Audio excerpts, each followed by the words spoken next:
வீட்டில் இருக்கும் சக்தி வாய்ந்த 5 பொருட்கள். நம்ம வீட்டில் சில பொருட்கள் இருந்தாலே அது நம்ம வீட்டில் பாசிட்டிவ் எனர்ஜியை அதிகரிக்கும், மன அமைதி வரும், பண வரவு கூடும் என்று வாஸ்து மற்றும் ஆன்மீகத்தில் பலர் நம்புகிறார்கள். அதே நேரத்தில் சில பொருட்கள் வீட்டில் இருந்தால் நெகட்டிவ் எனர்ஜி கூடும் என்று சொல்லுவார்கள். அதனால நம் வீட்டில் கண்டிப்பாக இருக்க வேண்டிய சில சக்தி வாய்ந்த பொருட்களை பற்றி பார்க்கலாம். வீடியோவை ஸ்கிப் பண்ணாம முழுசா பாருங்க. முதல்ல துளசி செடி.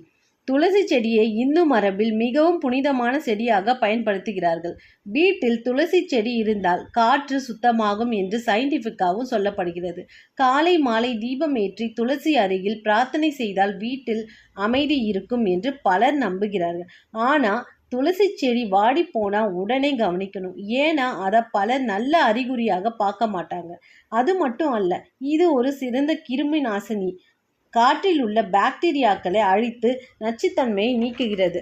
துளசி செடியை ஒருபோதும் தரையில் நடக்கூடாது. சிறந்த பலன்களை அடைய அதை எப்பொழுதும் ஒரு தொட்டியில் வைக்கவும். அடுத்தது சங்கு. சங்கு வீட்டில் வைத்திருப்பதன் மிகவும் நல்லது என்று சொல்லப்படுகிறது. குறிப்பாக பூஜை அறையில் சங்கு இருந்தால் பாசிட்டிவ் வைப்ரேஷன் அதிகரிக்கும் என்று நம்புகிறார்கள். சிலர் வெள்ளிக்கிழமை ஊதுவார்கள். அது வீட்டில் நெகட்டிவ் எனர்ஜியை குறிக்கும் என்று சொல்லுவார்கள். ஆனால் உடைந்த சங்கு வீட்டில் வைக்கக்கூடாது. அடுத்து முக்கியமான பொருள் கண்ணாடி. வீட்டில் கண்ணாடி எந்த இடத்தில் இருக்கிறது என்பது வாஸ்துவில் முக்கியம். உடைந்த கண்ணாடி வீட்டில் இருந்தால் உடனே அகற்ற வேண்டும் என்று சொல்வார்கள். ஏன்னா அது எதிர்மறை சக்தியை ஈர்க்கும் என்று நம்பப்படுகிறது. மேலும் படுக்கை அறைக்கு நேராக கண்ணாடி இருக்கக்கூடாது. அடுத்தது யானை சிலை. யானை என்பது பலம், செல்வம், அதிர்ஷ்டம் ஆகியவற்றை சின்னமாக பார்க்கப்படுகிறது. வீட்டில் யானை சிலை வைத்திருந்தால் நல்ல வாய்ப்புகள் வரும் என்று நம்புகிறார்கள். தும்பிக்கை. குறிப்பாக தும்பிக்கை மேலே இருக்கும் யானை சிலை ரொம்ப நல்லது. அடுத்தது குபேரன் படம் அல்லது சிலை. பண வரவு அதிகரிக்க வேண்டும் என்று நினைப்பவர்கள் பலர் குபேரன் படத்தை வீட்டில் வைப்பார்கள். ஆனால் எந்த இடத்தில் வைக்கிறோம் என்றது தான் முக்கியம். பொதுவாக வடக்கு திசை நல்லது என்று வாஸ்து கூறுகிறது. ஆனால் வீட்டில் சுத்தமாக வைத்திருக்கவும்.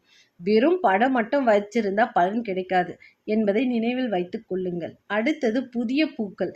வீட்டில் ஃப்ரெஷ் ஃப்ளவர்ஸ் இருந்தால் மனசுக்கு ரொம்ப நல்ல ஃபீலிங் வரும். ஆனால் வாடிய பூக்கள் நீண்ட நேரம் வைத்திருக்க கூடாது. அதில் வீட்டு சோர்வாக சூழ்நிலையை உண்டாக்கும். அடுத்து வீட்டு வாசல். வீட்டு என்ட்ரன்ஸ் எப்பொழுதும் சுத்தமாக இருக்க வேண்டும். சிலர் வீட்டு வாசலை கோலம் போடுவாங்க. அது பாசிட்டிவ் எனர்ஜியை வரவேற்கும் என்று நம்பப்படுகிறது. அதே போல் உடைந்த காலணிகள், பழைய குப்பை போன்றவை வாசலில் வைக்கக்கூடாது. இப்போது நான் சொல்ல போகிற விஷயம் ரொம்ப முக்கியமான விஷயம். வீட்டில் எந்த பொருள் இருந்தாலும் அதை விட முக்கியம் வீட்டில் இருக்கும் அமைதி, அன்பு, சந்தோஷம். வீட்டில் சண்டை, கோபம், மன அழுத்தம் அதிகமாக இருந்தால் எந்த வாஸ்துவும் வேலை செய்யாது.